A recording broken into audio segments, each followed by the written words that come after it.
എടുക്കാച്ചരക്ക് അൻവറിന്റെ വിഷയത്തിൽ പൊതുജനം ആരോടൊപ്പം i2v ന്യൂസ് റിയാക്ട് 4i പ്രതികരിക്കാൻ ഒരിടം.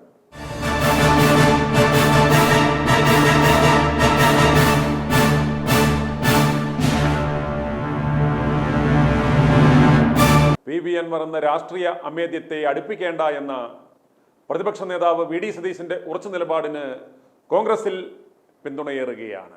അതിന് കാരണം വി ഡി സതീശനോടുള്ള പ്രത്യേക സ്നേഹം കൊണ്ടൊന്നുമല്ല കേട്ടോ, മറിച്ച് അദ്ദേഹം എടുത്ത ആ ശക്തമായ നിലപാട് വിജയം കണ്ടു എന്നതുകൊണ്ട് മാത്രമാണ്. പാലക്കാട് സന്ധി സംഭാഷണത്തിന് അളിഞ്ഞു കയറി ചെന്ന അൻവറിനെ വി ഡി സതീശൻ നിർദാക്ഷിണ്യം അന്ന് ആട്ടിപ്പായിച്ചു.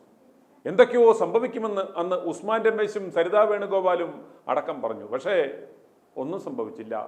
രാഹുൽ മാങ്കൂട്ടം ചരിത്ര ഭൂരിപക്ഷത്തിൽ പാലക്കാട്ട് വിജയം വരിച്ചു. നിലമ്പൂരും മുഖ്യമന്ത്രി കസേരമോഹികളായ ഉസ്മാൻ രമേശും സരിതാ ഗോപാലും അൻവറിനെ മുന്നണിയിലെടുക്കുവാൻ പരമാവധി ശ്രമിച്ചു. അവിടെയും വി ഡി സതീശന്റെ ശക്തമായ നിലപാട് കൊണ്ടൊന്നു മാത്രമാണ് അൻവറിന്റെ മുന്നണി പ്രവേശം സാധ്യമാകാതെ പോയത്. നിലമ്പൂരിലും വി ഡി സതീശനെടുത്ത നിലപാട് ശരിയായിരുന്നു എന്ന് ഷൗക്കത്തിന്റെ ഭൂരിപക്ഷം തെളിയിക്കുന്നു. അൻവറില്ലാത്ത നിലമ്പൂരിൽ UDF നേടിയ വിജയം വലിയ രാഷ്ട്രീയ നേട്ടമെന്നാണ് വിലയിരുത്തൽ. അൻവറിന് വേണ്ടി വാദിച്ചവരുടെ പിന്തുണയും ഇപ്പോൾ പ്രതിപക്ഷ നേതാവ് വി ഡി സതീശന് ലഭിക്കുന്ന കാഴ്ചയാണ് കാണുന്നത്. വിഷയം വീണ്ടും മറ്റന്നാൾ KPCC രാഷ്ട്രീയ സമിതിയിലും ചർച്ചയാകും. അൻവറെ UDFൽ എടുത്തിരുന്നു എങ്കിൽ ഇത് അൻവർ എഫക്റ്റ് ആണെന്നും പറഞ്ഞ് ഇപ്പോൾ തന്നെ അടുത്ത ബാർഗൈനിങ്ങിന് അദ്ദേഹം തുടക്കം കുറിച്ചേനി.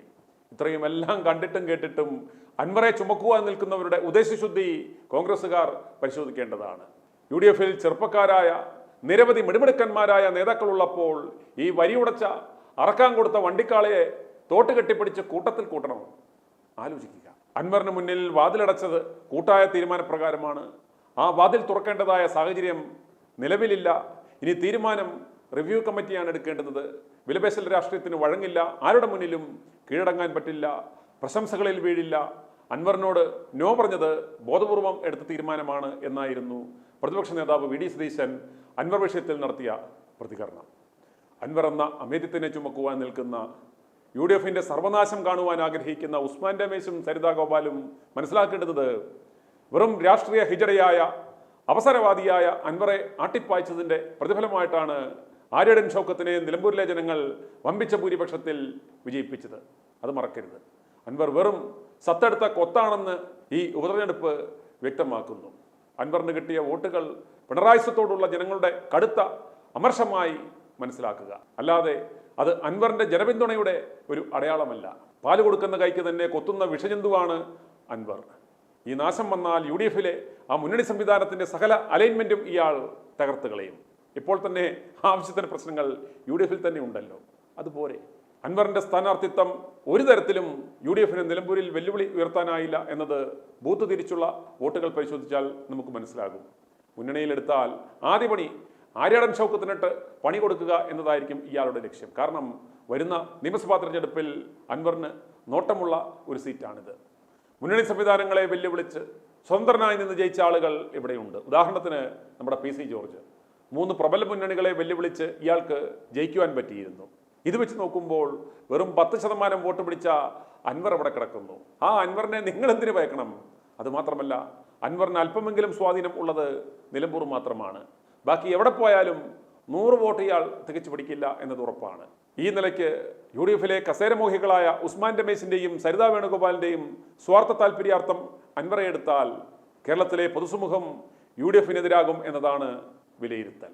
മുസ്ലിം ലീഗിലെ അൻവറിന്റെ സ്വർണ്ണക്കടത്ത് ഹവാല ഇടപാട് പങ്ക് കച്ചവടത്തിലെ ചില പാർട്ണർമാരായ മുതിർന്ന ലീഗ് നേതാക്കന്മാർക്ക് മാത്രമാണ് അൻവറെ UDFൽ എടുക്കുവാൻ ഇപ്പോൾ താല്പര്യം. കച്ചവട ബന്ധം മുന്നണി സംവിധാനവുമായി കൊളുത്താൻ കുഞ്ഞാപ്പ നോക്കരുത്. ഈ വിഷയത്തിൽ പൊതുജനങ്ങളുടെ അഭിപ്രായം ഞങ്ങൾ തേടുകയാണ്. നിങ്ങൾ വി ഡി സതീശന്റെ നിലപാടിനോട് യോജിക്കുന്നുവോ അതോ കസേരമോഹികളായ ഉസ്മാൻ രമേശും സരിതാ വേണുഗോപാലും ആഗ്രഹിക്കുന്നത് പോലെ അൻവറെ UDF മുന്നണിയിൽ എടുക്കണമോ? നിങ്ങളുടെ പ്രതികരണം i2v ന്യൂസ് റിയാക്ട് 4i ഇപ്പോൾ തന്നെ പങ്കുവയ്ക്കാം. താഴെ സ്ക്രോൾ ചെയ്യുന്ന 9746114444 എന്ന നമ്പറിൽ വിളിക്കുകയോ താഴെ കാണുന്ന കമന്റ് ബോക്സിൽ നിങ്ങളുടെ അഭിപ്രായങ്ങൾ രേഖപ്പെടുത്തുകയോ ചെയ്യാവുന്നതാണ്. i2v ന്യൂസ് റിയാക്ട് 4i ഭയപ്പെടാതെ ഒരുത്തരെയും കൂസാതെ പ്രതികരിക്കുവാൻ ഒരിടം.